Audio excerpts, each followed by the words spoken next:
Students, आज हम class 6 का जो टॉपिक है हमारा photosynthesis and respiration in plants, इसमें बुक पेज नंबर 30 हम करेंगे। ठीक है, यहाँ पे मेंशन करती हूँ क्लास 6। ओके, हमारा बुक पेज नंबर है 30। इस पे हमने पढ़ना है internal structure of a leave. Leave का जो इंटरनल स्ट्रक्चर है वो किस तरह का होता है। Okay, internal structure of leave. Leave का जो इंटरनल स्ट्रक्चर है वो किस तरह का है। ये लीव का इंटरनल स्ट्रक्चर हमने ड्रॉ किया हुआ है।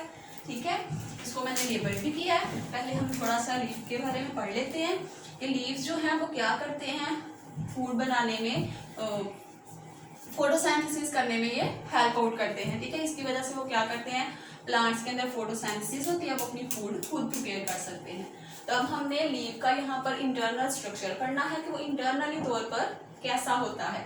तो उसकी जो सबसे ज्यादा आउटर मोस्ट लेयर होती है उसको क्या कहते हैं हम, एपिडर्मिस। ठीक है, दो तरह के एपिडर्मिस है। ठीक है, एक अपर है और दूसरी क्या है, लोअर एपिडर्मिस है।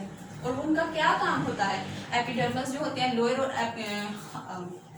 लोअर एपिडर्मिस और अपर एपिडर्मिस, इनका काम ये होता है वो लीव के दोनों साइड पर प्रेजेंट होते हैं और उन्होंने गैसेस के एक्सचेंज में प्लांट्स की हेल्प करनी होती है, क्योंकि इस तरह से गैसेस उनके अंदर एक्सचेंज हो रही हैं। और वो किसके जरिए होता है, स्टोमेटा के जरिए। ठीक है, सिंगुलर इसको स्टोमा कहेंगे। तो स्टोमेटा के जरिए उनके अंदर क्या होता है, गैसेस एक्सचेंज होती हैं। इनके अंदर, स्टोमेटा के अंदर दो गॉड सेल्स होते हैं। वो क्या करते हैं, वो ओपनिंग और क्लोजिंग जो होती है स्टोमेटा की, उसको रेगुलेट करते हैं कि किस टाइम स्टोमेटा जो है उसने ओपन होना है और किस टाइम उसने बंद होना है। इसमें ये हेल्प करते हैं। ठीक है, जैसे ये स्टोमेटा सामने आपको बताया गया होगा। ठीक है, ये और ये साथ में गॉड सेल्स हैं। गॉड सेल्स क्या करते हैं, बताते हैं किस टाइम स्टोमेटा जो है उसको ओपन होने की जरूरत है और किस टाइम स्टोमेटा ने क्लोज होना है। ठीक है, the function is to regulate the opening and closing of stomata. और जो गॉड सेल्स होते हैं वो, उनका कलर जो होता है ग्रीन होता है। क्यों, क्योंकि उनके अंदर क्लोरोप्लास्ट प्रेजेंट होता है। इसी तरह से इसके अंदर एक वैक्सी सी लेयर होती है जिसको क्यूटिकल कहते हैं। वो हर एक प्लांट के अंदर पाई जाती है और प्लांट के जो लीव्स होते हैं उनको वो कवर करती है। ठीक है, इसी तरह से जो क्यूटिकल है वो वाटर लूज करने में भी लीव के सरफेस से उसकी हेल्प आउट करती है। इनके लीव है, लीव का जो सरफेस एरिया है इनके सामने अगर ये है तो लीव के सरफेस से वाटर जो है उसमें किस तरह से रिड्यूस होना है, कम होना है, उसमें भी वो हेल्प आउट करती है। कुछ लीव्स ऐसे होते हैं जिनके अंदर छोटे छोटे से बाल होते हैं, स्मॉल हेयर्स होते हैं, इनको ट्राइकोम्स कहते हैं। ठीक है, वो भी लीव के स्ट्रक्चर पर ही प्रेजेंट होते हैं और वो भी क्या करते हैं, ट्रांसमिशन का जो रेट है लीव्स के अंदर उसको रिड्यूस करने में हेल्प आउट करते हैं। इसी तरह से जो एपिडर्मिस है उसके नीचे लेयर्स होती हैं, उनको क्या कहते हैं, मेसोफिल। उनको क्या कहा जाता है, मेसोफिल। और वो लेयर्स जो हैं वो क्या करती हैं, इनको हम मिडल लीव भी कहते हैं।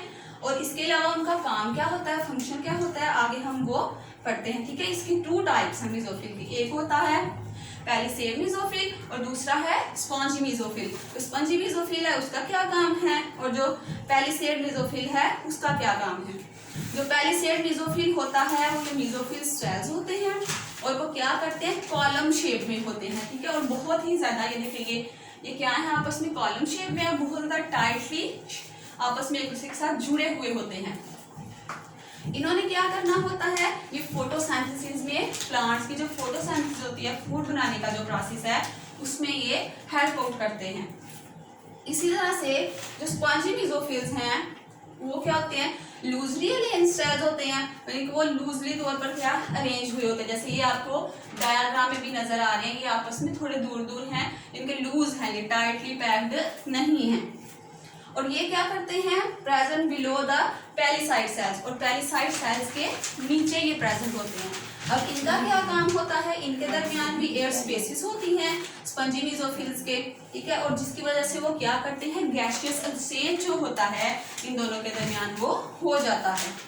ठीक है, गैसेस एक्सचेंज जो है लीफ के एटमॉस्फेयर के अंदर स्टोमेटा की हेल्प की वजह से लीफ के जो एटमॉस्फेयर है उसके अंदर गैसेस का जो एक्सचेंज होना होता है वो इन दोनों के दरमियान में हो जाता है। इसी तरह से आगे क्या है, जो लीफ है उसके अंदर वेन्स होती हैं जिनको हम वेस्कुलर बंडल्स भी कहते हैं। ठीक है, ये लीव्स इसके अंदर ये इस तरह से ये देखिए इसकी वेन्स हैं जिनको हम क्या कहते हैं, वेस्कुलर बंडल्स। और इनके अंदर जाइलम और फाइलम टिश्यूज होते हैं और वो क्या करते हैं, दोनों टिश्यूज जो हैं, जो जाइलम टिश्यूज हैं वो वाटर को ट्रांसपोर्ट करते हैं, मिनरल वगैरह जो होते हैं उनको पूरे प्लांट के अंदर उन्होंने ट्रांसपोर्ट करना होता है। इनके वाटर भी लेके रूट से, रूट जो है वो वाटर को एब्जॉर्ब करेंगी और ये जो जाइलम टिश्यूज हैं वो क्या करेंगे, वाटर को और मिनरल्स को रूट से लेकर बाकी प्लांट के पूरे पार्ट्स तक डिलीवर करेंगे, लेकर जाएंगे। इसी तरह से जो ये दूसरे टिश्यूज हैं फाइलम टिश्यूज, इनका क्या काम होता है, ये फूड को, जो फूड लीव्स के अंदर प्रिपेयर हुई होती है उस फूड को प्लांट के वहां से लीव से लेकर लोअर पार्ट्स तक यानी कि हर एक पार्ट तक लेकर आते हैं। तो ये था इसका सारा फंक्शन कि किस तरह से इसके अंदर अपर एपिडर्मिस है, लोअर एपिडर्मिस है। ठीक है, और ये किस तरह से जो पहली साइड मेसोफिल्स है किस तरह से टाइटली अरेंज्ड है और स्पंजी जो है उनके अंदर किस तरह से स्पेसिस हैं कि उस वजह से इनके अंदर गैसेस का एक्सचेंज हो जाता है। ये स्पेसिस होती हैं इनके अंदर जिसकी वजह से वो गैस जो है एक गैस दूसरी गैस के साथ फिर चेंज होती रहती है। वेस्कुलर बंडल्स हैं और इन वेस्कुलर बंडल्स के अंदर ही साथ क्या होता है, इनके जाइलम और फाइलम टिश्यूज हैं जो क्या करते हैं, इनको फूड और वाटर की ट्रांसपोर्टेशन में हेल्प आउट करते हैं। ठीक है, तो ये था आज हमारा लीव का इंटरनल स्ट्रक्चर। कल इंशाल्लाह नेक्स्ट हम फोटोसिंथेसिस के बोर्ड पढ़ेंगे। आप इसको घर में अच्छी तरह से रीड आउट करें और ये जो डायग्राम है इसको अच्छी तरह से प्रैक्टिस करें। Thank you.